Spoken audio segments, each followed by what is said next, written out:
at it with the second video. I am so excited.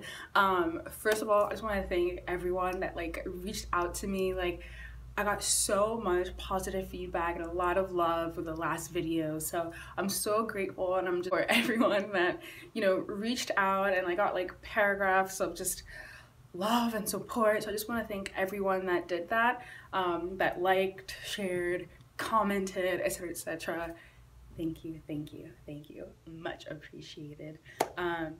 I also realized that I forgot to mention that one of my goals this year is to read a book at least every month.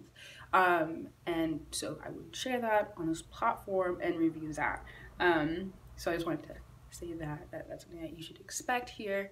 The first book I'll be touching on is Becoming by Michelle Obama, of course. So I'm so excited. That's rolling out pretty soon. And yeah, let's get started. So how I went about goal setting is actually pretty funny. I was in my family home in Massachusetts for the holidays, and it was towards the end of the year, and I was thinking to myself, you know, I need to reflect and, like, you know, set goals, but I felt like I needed a structure and some guiding questions to kind of help me with that process. And it was literally like my aunt read my mind. My auntie Irene, she literally like did not say hi or anything, just like dropped the link to a year planning booklet and like just said nothing, like just dropped the link. So I go and I'm looking at it, I'm like, okay, what's this? And I saw, oh, it's a year planning booklet from Year Compass. And I just had all these very thoughtful, specific questions that really helped me to reflect on the past year and, you know, plan for the year ahead. So it actually got me even more excited to, you know, get into that process. So on New Year's Day, I literally just went to Barnes & Nobles and just spent a whole afternoon just like going through that booklet.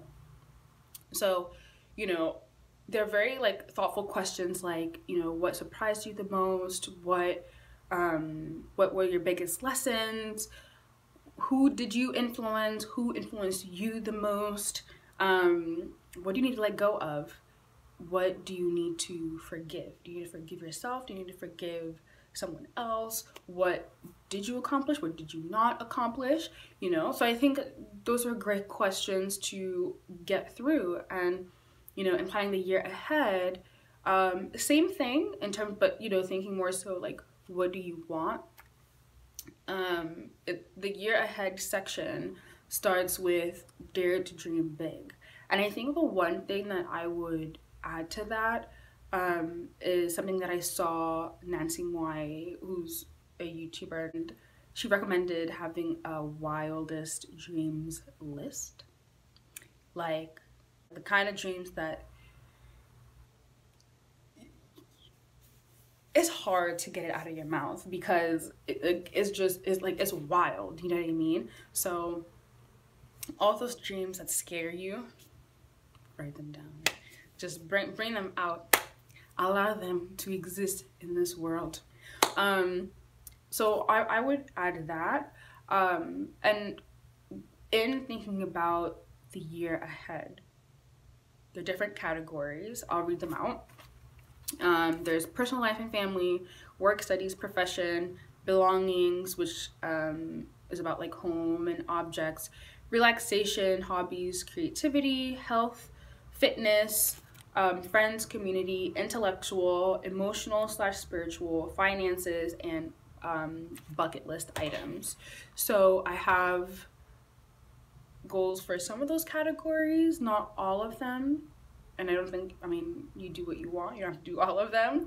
So I have, you know, hard goals that I'm definitely set on, like, you know, or my financial goals, which are like hard, but hard in the sense of like, I have benchmarks, I will be, you know, checking in terms of the progress, but there are softer goals that, you know, it would be nice if I did, but if I don't, it's okay. Like, it's not the end of the world. I'm not going to go through the Himalayas to make it happen, you know? So for example, on my bucket list, which would be a soft goal, is to go skydiving. And I can't believe I'm actually saying that, because, you know, for the longest time I thought I would never, I could never. But we all know my theme for this year, which is feeling the fear and doing it anyway. So it just makes sense to just conquer my fear. So what I did was come up with all the goals that I want and make them measurable by breaking them down into what achieving that goal would look like month to month, and then what does that look like week to week, right? And that would help me figure out, okay, on a daily basis, what do I need to be doing to make sure that I'm working towards those goals. So once I broke them down like that, I set up an accountability system. I have a planner, and I put in the planner the check-ins that I want to have for myself. I have 3 check-ins with myself at different times. So I have routine weekly check-ins, monthly check-ins, quarterly check-ins. So for the weekly check-ins, it's more about, you know, just making sure that I'm prepared for the week ahead, and that I'm doing what I need to do to make sure that I'm maximizing my time and productivity and energy throughout the week, day to day. So what does that look like? So I have a checklist here. So I try to do the weekly check-ins every Sunday. If not on a Monday, because, you know, sometimes, you know, the weekend, you know, gets a bit longer. But so for my weekly check-in, I check in terms of like my bedtime. Am I getting to bed on time and waking up at the time that I want to? If not, why not? And what do I need to do to make sure that I'm going to bed at the time that I want to go to bed?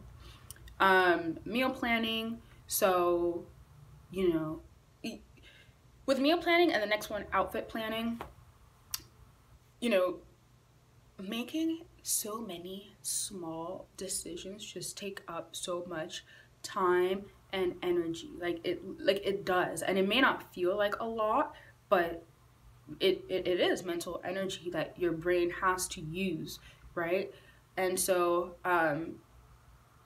minimizing that so that I'm able to spend more time and energy on things that I really, really want to do is important. So with meal planning, I think first about what did I eat the week before, so that I try not to repeat it the next week as much as possible, you know, because, you know, the human body, we have so many systems, you know, like our immune system, our digestive system, and different organs, all that need, you know, a whole wide range of nutrients, and you can't get that from, you know, a small selection of fruits and vegetables and specific meals. It's making sure that, you know, I'm trying to take in different types of foods is very important, just so that I'm getting, you know, a wider range of nutrients. And I still haven't figured it out, to be honest. Like, I'm still working through, you know, like I'm still mastering meals. I'm still figuring out what I like. It's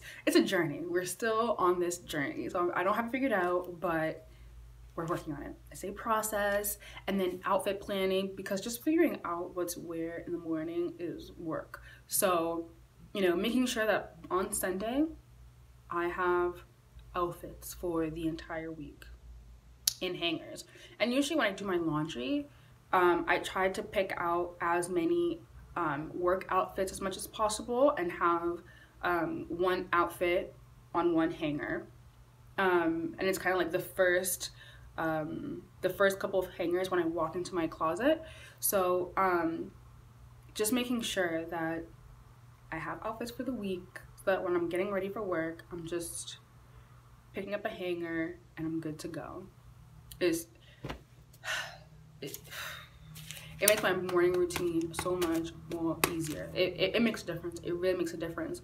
But when I do that, like after doing my laundry, it's like I can go for, depending on the season, like weeks without having to think about what am I gonna wear. Like,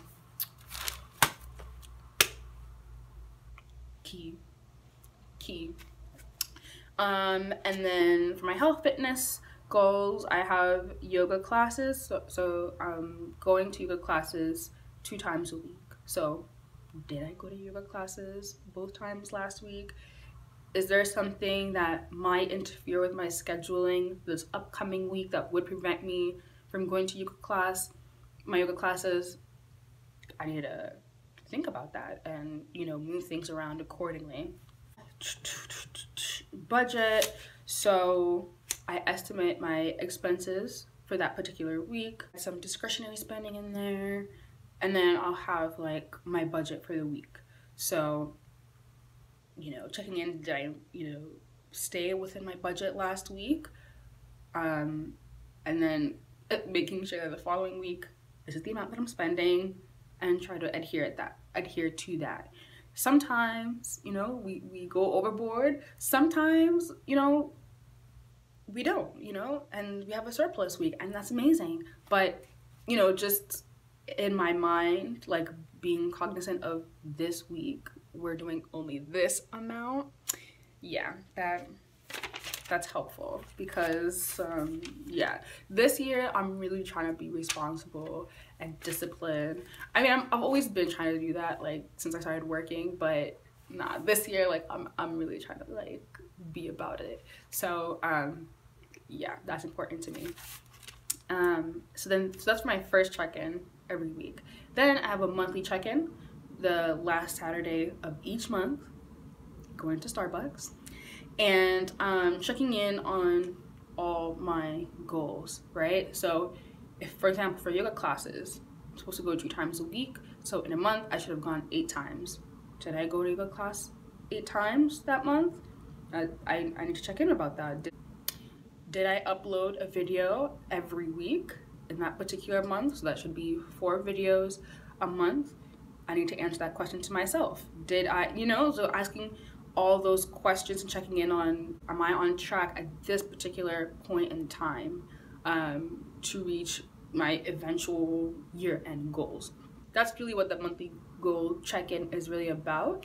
And then quarterly check-ins. So quarterly check-ins is about rewarding myself. It's like my own personal awards ceremony. So pretty much I'm summing up all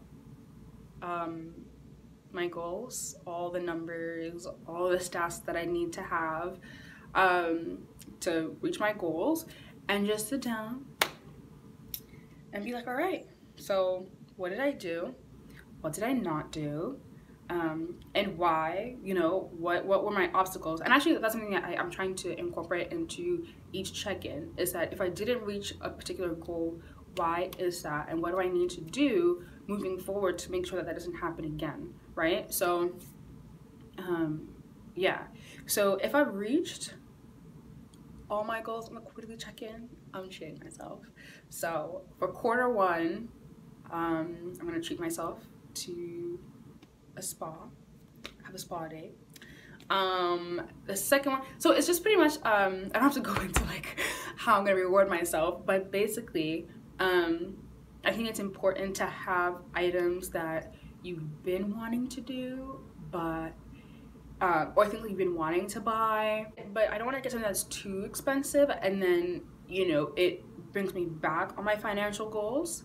You know, it's like, you can't be taking 5 steps forward and then 3 steps back because I made 5 steps forward. You know, like, no, we're gonna keep those 5 steps at 5 steps. It's so important to have accountability for yourself, but doing it with a level of love and care, especially the quarterly check-ins and even the monthly check-ins, to kind of prep yourself because I know for me personally, I can be very extremely critical of myself.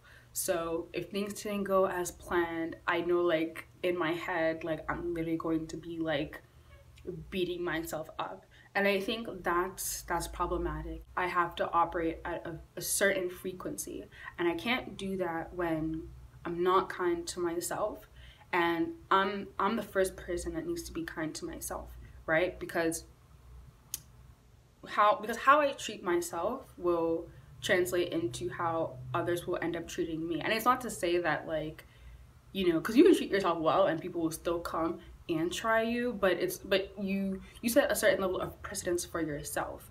If I'm speaking unkind words to myself, then I'm lowering my frequency, you know, and then that translates into how productive I am, my attitude, my energy levels, and it just becomes this cycle of just like low levelness, like in terms of like just how I operate in life, you know. And mistakes happen, you know. Sometimes you try your best, but circumstances don't allow you to do everything that you wanted to do.